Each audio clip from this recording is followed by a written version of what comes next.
शिव के जीवन की सबसे खास बात यह है कि उन्होंने कभी अपना वीर्य बहने नहीं दिया। शिव के जीवन में एक ऐसी स्थिति आई जहां बहुत बड़ा अन्याय हुआ,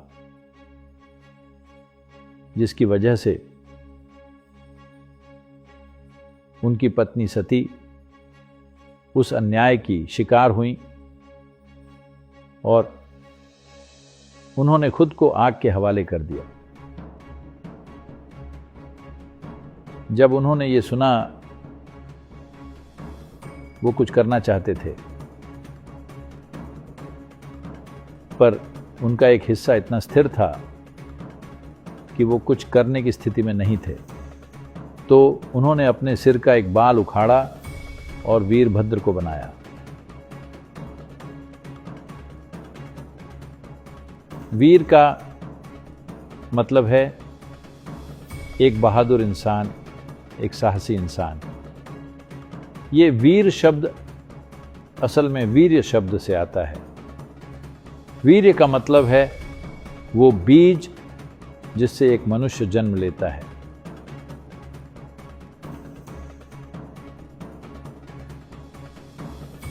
ये दोनों बातें आपस में इतनी सीधे जुड़ी हैं, यानी वीरभद्र जो केवल एक बाल था, बस सिर का एक बाल, अकेले ही उसने जाकर उस राजा की सेना को खत्म कर दिया जिसने ये अन्याय किया था। ये कहानी ये कहना चाहती है कि क्योंकि शिव ने अपना वीर्य अपने सिर के ऊपर से निकाला तो उनके बाल इतने शक्तिशाली हो गए कि सिर्फ एक बाल पूरी सेना को तबाह कर सकता था। और जब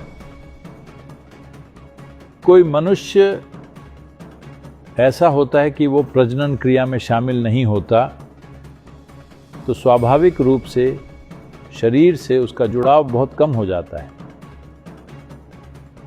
जब शरीर से जुड़ाव बहुत कम हो जाता है तो उसके अंदर डर का कोई वजूद नहीं रहता, और जब कोई डर नहीं होता तो वो स्वाभाविक रूप से एक वीर बन जाता है।